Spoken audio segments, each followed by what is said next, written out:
What's up, everyone? Welcome back to the Alpha Empire channel. Today's kind of like a little all over the place. It's gonna be a vlog. I gotta go to Pete and Pedro warehouse. I gotta talk to them. We got some issues, of course, that we're dealing with. I need to run by the house to check on a few things. Figured I'd bring you. I also want to talk a little bit about when I was starting to look into multifamily units in terms of apartment complexes that I was thinking about possibly buying and investing in and thinking about that. But now, real estate's pretty crazy. So if that sounds interesting, you're gonna love this vlog. If that sounds like it sucks, then you shouldn't watch this vlog, and I'll see you next time. Anyway, I wanna talk a little bit while we're driving about multifamily real estate investing, because it's something that I actually started to look into about a year ago. In terms of making money in real estate, you know, there's so many different options. You could buy a little bungalow, lease it out, rent it out to people. With that, I have tried it. My wife and I basically bought a rental unit years and years and years ago in a crappy neighborhood, and it was a horrible experience. They trashed the place. We didn't make much money. It was a disaster, honestly. And so we decided at that point, we didn't want to be in the home rental business. And this was a long time ago. But something that I am more interested in is apartment complexes, you know, anything from like 10 to 20 units. I got on this like Ken Mala kick. For you guys that are into real estate on YouTube, you've probably seen the outspoken, heavyset dude Ken Mala who smokes a bunch of Newports. Anyway, I started watching some of his videos and he was talking about like the structure of the deal and how it works and basically giving me an education, and I loved it. And so I started actually looking into it. Now, in terms of where you can find, or where I was looking for commercial properties, whether or not it's a, you know, warehouse or a strip center or even apartment complexes, is a website called LoopNet. LoopNet, you can go on and you can search, right? You can search for apartment complexes. LoopNet is a really cool website that I am on like pretty much every night, just looking to see.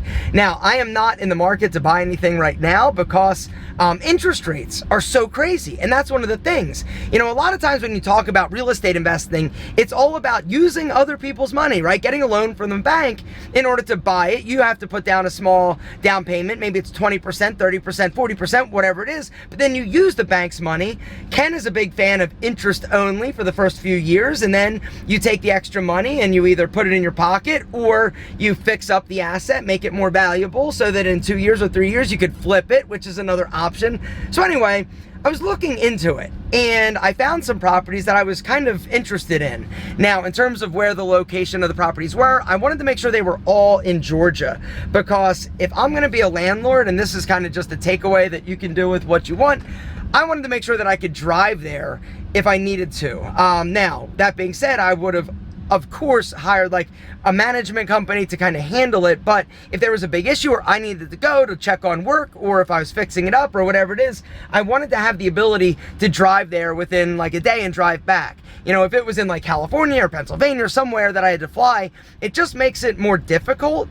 And I'm a very hands-on type of dude. And so I was looking within, you know, the Georgia area, and I found a ton. I found tons of different assets. Some of the complexes I saw were like really like run down. I could have used some money, fix them up, increase the rent a little bit, and then eventually possibly sell the asset, which is a big play that a lot of people are doing. But there were some other ones that were already kind of, the value was already added and they were already fixed up. Now, the good news with those is that typically they're going to have a higher occupancy rate.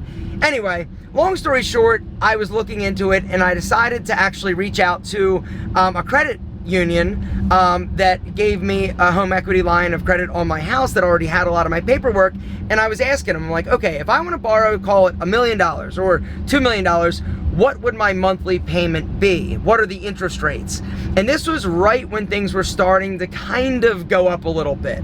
And what I came to realize is it's not worth it. You can't do what everybody is talking about doing right now in terms of borrowing money from a bank, using it to buy an asset, and then, you know, renting out the units, and then, you know, paying the bank back in terms of their interest, and then you still make a little bit of money, and you make, you know, whatever that you know, return on your initial down payment is.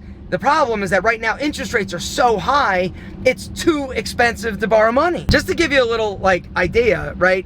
If you were gonna buy $1 million house 6 months ago, a year ago, right?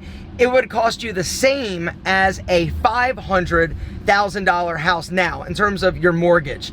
And so it is crazy right now. And so that's one of the reasons why a lot of people aren't buying houses. The market is slowing, but if you've got cash, you can get a deal. Cash is king, baby, right?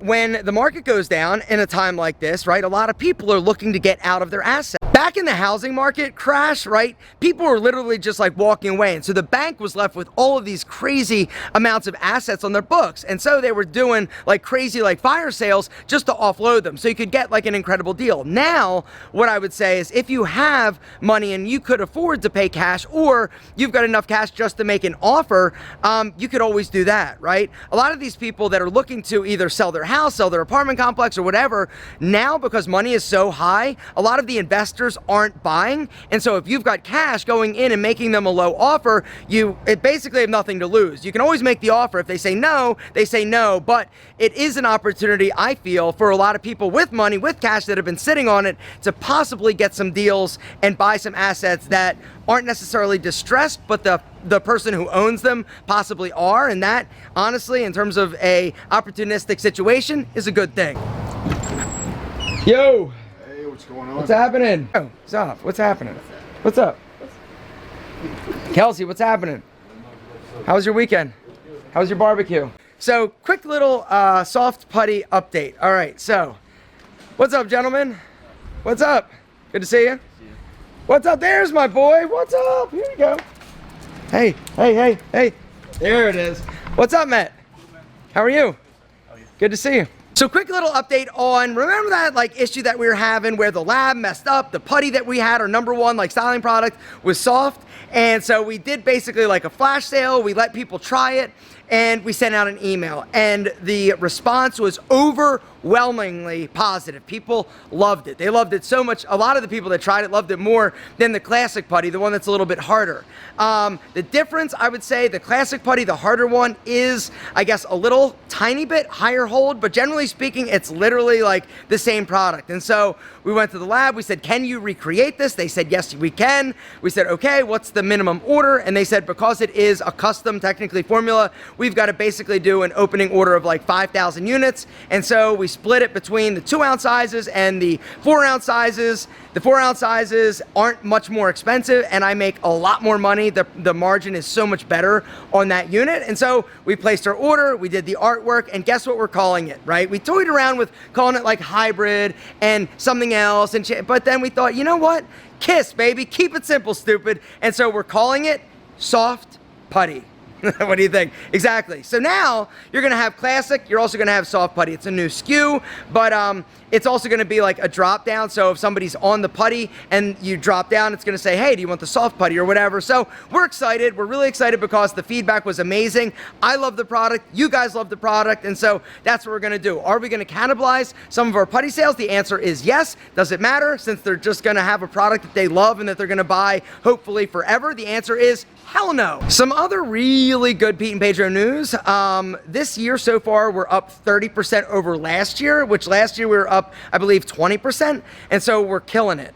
This past, or actually the month that we're in, we're up 40%. And so we're starting to really dial things in. The Amazon has been a huge game changer for us. That's what's going on here. I'm gonna hang out here for a second. I'll see you back in the car for more of the vlog and tour. Another issue, Comcast has been out for like a week at the warehouse. And so, yeah, trying to run a business on tethered cell phones, not exactly amazing. Anyway, so right now money is expensive, right? It's really expensive to buy anything on credit, which is why I've mentioned this before. It is so critically important for you to really monitor and protect your credit score, because even though interest rates are like high, if you got bad credit, they're like extra high.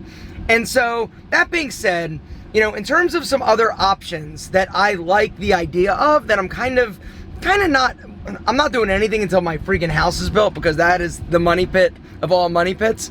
But if there was like a really good deal, anyway, I'm kidding. I promised my wife I wouldn't do anything like that, and she literally would divorce me if I tried that. And as you guys are very quick to say, take half my shit. I don't care about that.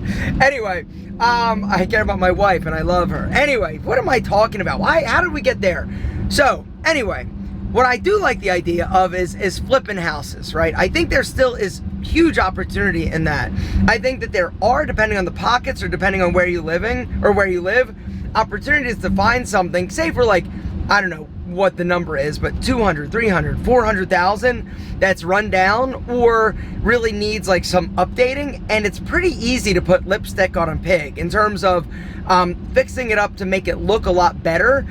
If it's got like good solid bones. You get into really like big expenses and trouble when there's like structural issues or when you're replacing like major things. But if you're just, you know, replacing kitchen cabinets or painting the cabinets, putting new flooring in, new sexy lighting, like it's really easy to basically paint a brick house white, you know, do the sashes dark and then fix up the kitchen and some of the bathrooms, and you're in it, you know, 50 to, I don't know, call it 100,000. And you're able to sell it if you bought it for like 300, put like 50 to 100 in, 400, sell it for like 600. Like there's ways right now still to make a lot of money in real estate, but it's a slow process. The other thing you got to understand is that if you're not somebody that's like really skilled in doing it yourself, you've got to find or outsource other people to do it. And so understanding what that's going to cost you in terms of, you know, a tile guy. How much is a tile guy going to cost you? How much is it going to cost for the different, you know, expenses that you're going to have to do? Just looking into that and being prepared so that you know exactly how much you're spending. Because, give you an example, there was a commercial, actually 2 commercial units that that this was years ago, that are real close to where my office is, that I saw. They were for sale. And I was like, oh, they're kind of cool. And I told my wife about them. I was like, hey, maybe this is a good place for you to, you know, invest some money and buy them, fix them up, and flip them. Well, the problem is that this was before I had like good contractors that I basically could go to help me. And so I didn't have that resource. And so the quote that I got when I bought it to fix it up was wildly not right. And so we ended up fixing it up and it cost a lot more. So basically we like broke even on the assets, and it just, you know, tied up cash, and it was just kind of a pain in the ass. And I'm a firm believer in why do something if you're going to break even, and if you're going to lose money, you definitely should not do it. And so I think that there's still opportunities out there. It's about finding an asset that is either good value, a little bit undervalue, and then having a vision as to what you could do to actually fix it up, to make it pretty. If it's in a decent area or an up and coming area, you know, the town that I live, Marietta, is perfect for this, because there are pockets that are still kind of like ungentrified. You can find some really like kind of like not crappy houses, but crappy houses. There's a woman that I know that lives one street over that I'm friends with, and that's what she does. She basically will flip like 3 houses a year. You know, her average return or revenue on or profit on a flip is around $100,000. So here she is, you know, doing like 3 renovations on houses a year, and she's basically making like 300 grand. Like, that's awesome.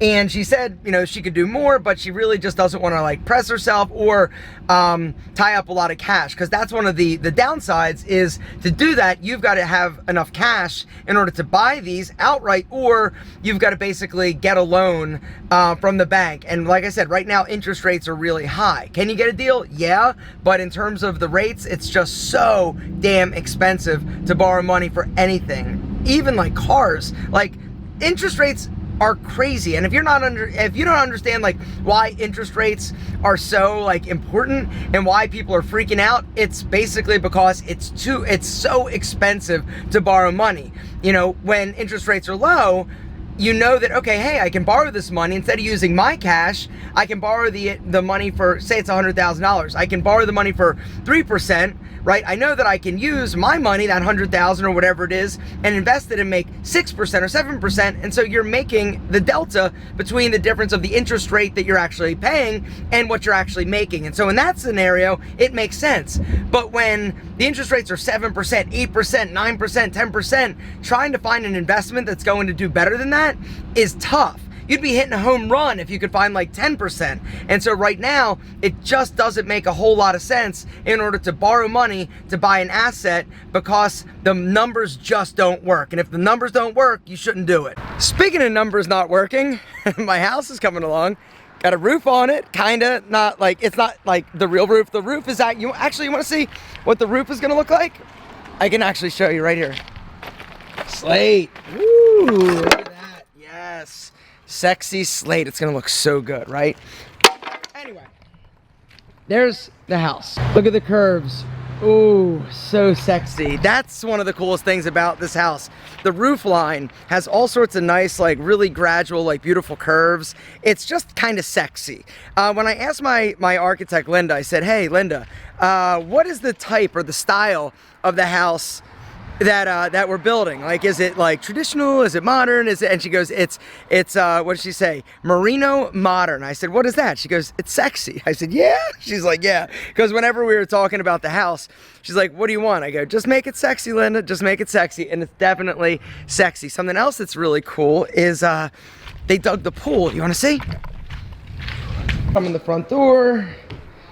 Look at that. They also did the fireplaces right there. Ooh, sexy. And then across over there is the dining room. We got another one. Nice. There's also another one in the living room, show you that, and then on the back porch. Anyway, you come in the front door and straight back, look at this. It's gonna be the pool. Right down here, all right, there's a big like water feature, and then it's gonna basically like go down, and there are gonna be like two like stepping stones that the water is gonna run through down into the pool. The deep end right there, it's 6 feet.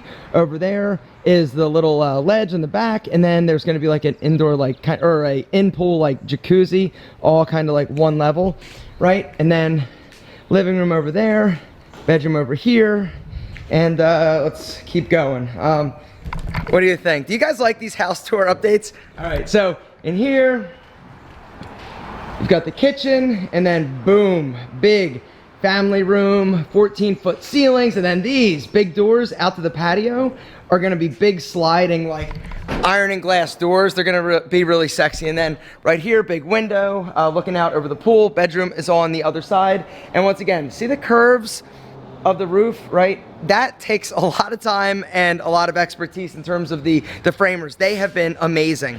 Another fireplace there. So total, we've got 4 fireplaces. I'm a huge fireplace guy. I love fireplaces. They make me feel like, you know, just like, I don't know, like kind of, it's like comforting, and it's just kind of cool when the weather's cold outside to pop on a fireplace. We do it gas style where we get like the big concrete balls so it looks like modern and sexy.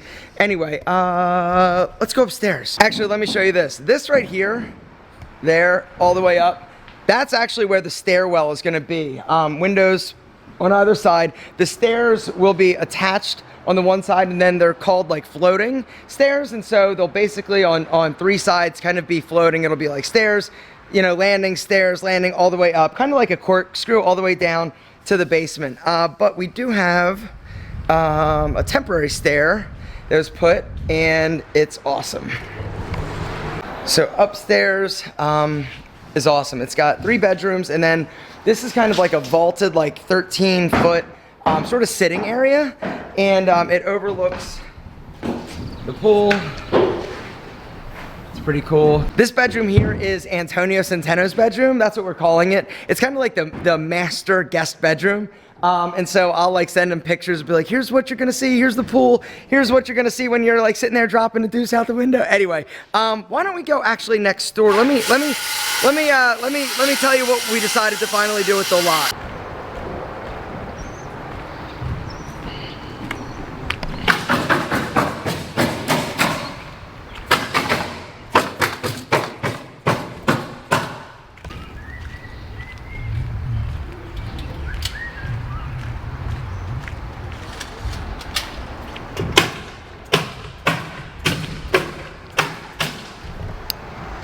Check it out.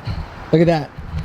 That doorway right there, it's gonna be like iron and glass, and then it's gonna open up, and we're gonna have like a little like fire pit and like little like chill out like seating area. But yeah, that lot over there, originally I thought, oh, I could flip it, I could do something, and the more I thought about it, I'm like, you know what, why don't I just keep it? I'll plant some trees, plant some grass, and just have it as like just green space kind of next to the house. It's like, if I don't need to sell it, I don't think I want to. Originally I was like, oh, I'm gonna build a spec home, and I got really excited and I could make a few $100,000, and I decided, you know what, if I want to build a spec home in the future, I can do that. I can buy another lot somewhere, but right now I think I really just want to keep this property next to the house because, you know, know, I could do something cool. Like I could have like wildflowers or plant some hardwoods. I could make like a little Italian like kind of garden. I could make garden, like whatever. Like there's a lot of opportunity just to have the land. And so for me, I think I'm just going to hold on to it. And in the future, if I want to build a spec home, I'll buy a lot and build it then. But this property, I think I'm just going to hang on to. But right now I'm not building anything else because I can't afford it. This thing is a money pit.